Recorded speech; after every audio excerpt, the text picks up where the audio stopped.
नमस्कार दोस्तों, YouTube की श्योर स्टॉक्स चैनल में आपका बहुत बहुत स्वागत है। दोस्तों, जैसे हमने पहले बताया, आज हम बात करने वाले हैं एक ऐसी कंपनी के बारे में जिसमें हमको लगता है कि वो एक मिड कैप सॉफ्टवेयर कंपनी है, लेकिन उसमें TCS और इन्फोसिस को या फिर विप्रो HCL जैसे प्योर सॉफ्टवेयर प्ले को भी बीट करके ज़्यादा रिटर्न देने की पोटेंशियल है।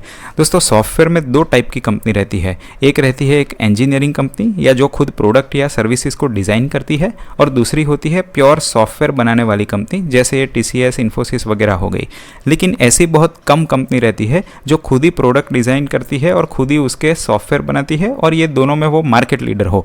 तो दोस्तों, जो हम बात करने वाले हैं वो कंपनी कुछ ऐसी ही है। उसकी खुद की प्रोडक्ट डिज़ाइन में भी एक्सपर्टाइज है, डोमेन में भी एक्सपर्टाइज है, और उसकी खुद की सॉफ्टवेयर बनाने में भी एक्सपर्टाइज है।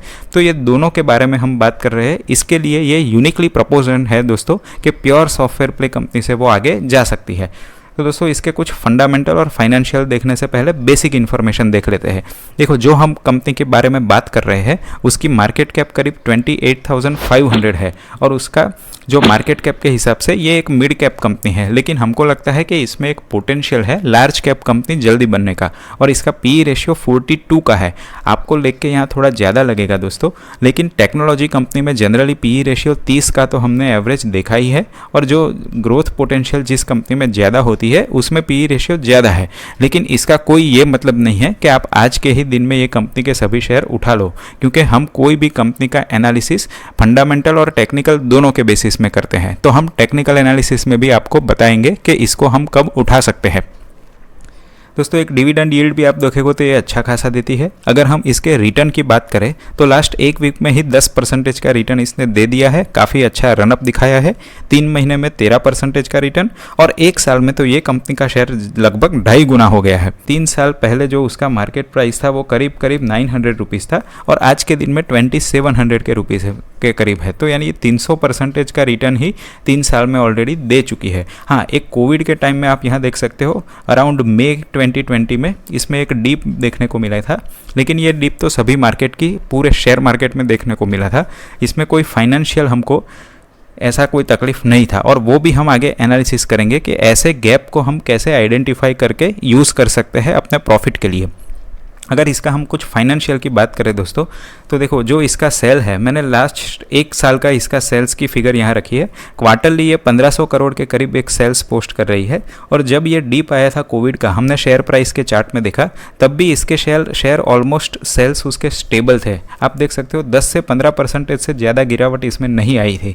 लेकिन अगर हम शेयर प्राइस में बात करें तो कितनी गिरावट आई थी आप देख सकते हो। ये सीधा 1800 से ये शेयर 900 जितना हो गया था, 1000 जितना हो गया था। तो ये 50% की गिरावट आई थी।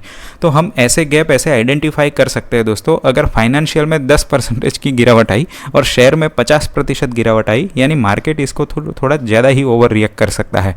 तो ऐसा जब भी करता है तो हमको एक अपॉर्चुनिटी इधर मिलती है उसको परचेस करने की। तो ऐसी अपॉर्चुनिटी को हम फंडामेंटली भी यूज़ कर सकते हैं। तो ये एक लर्निंग भी दोस्तों ये शेयर एनालिसिस के साथ हम करते रहते हैं। अब डोंट वरी दोस्तों, इसका नाम भी हम आगे जाके देखेंगे दोस्तों। तो इसने अभी प्री कोविड लेवल में अपने शेयर की, अपने सेल्स की वैल्यू ऑलरेडी पा दी है।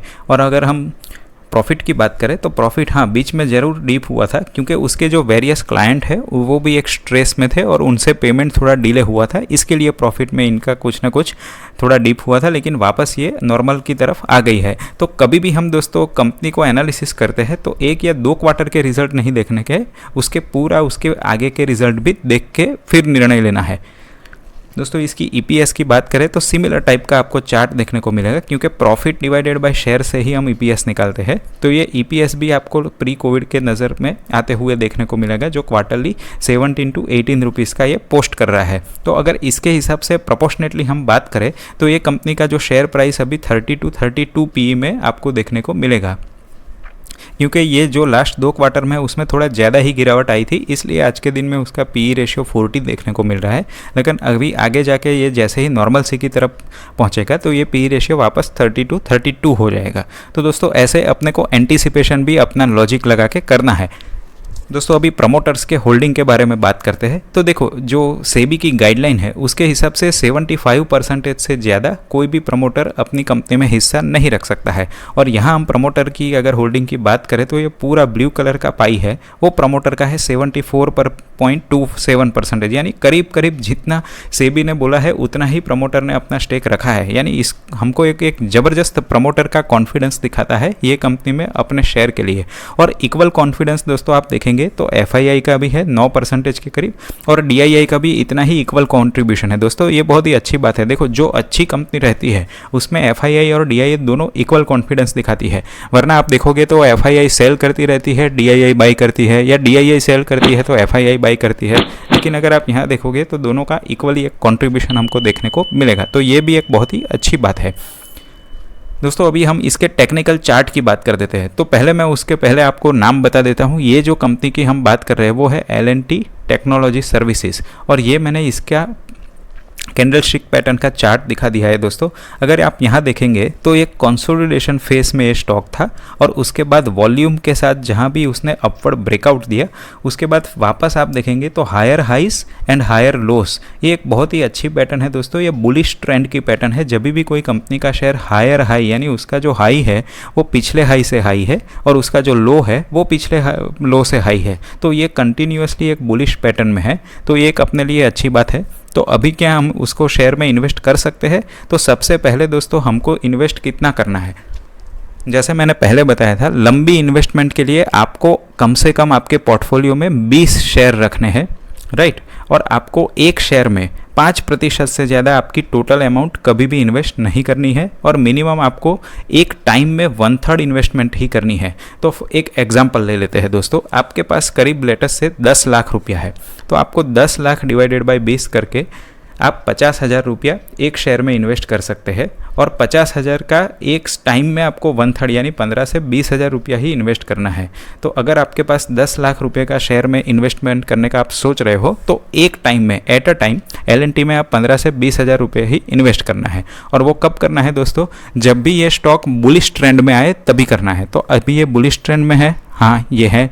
तो अभी जब इसका नेक्स्ट ब्रेकआउट है यानी ये हमको दिख रहा है, देखो आप देख सकते हो यहाँ रेजिस्टेंस 2800 का है, तो जैसे ही वॉल्यूम के साथ यहाँ वॉल्यूम का बार देख लेना और वॉल्यूम के साथ ये 2800 को क्रॉस करता है तब आप 15,000 का अपना इंस्टॉलमेंट उसके हिसाब से रखने की सोच सकते हो। तो दोस्तों ये कंप्लीट एनालिसिस अपना बिजनेस टेक्निकल और फंडामेंटल का था, कैसे एक शेयर को इन्वेस्टमेंट में एनालिसिस कर सकते हैं। तो मैं आशा करता हूं दोस्तों आपको ये वीडियो पसंद आया होगा और ऐसे ही अच्छे प्रॉफिटेबल आइडियाज़ और एनालिसिस वाले वीडियो अगर आप देखना चाहते हो तो आप अभी सब्सक्राइब कर लीजिए श्योर स्टॉक्स को। Thank you and God bless you. मिलते हैं अगले शॉर्ट्स में।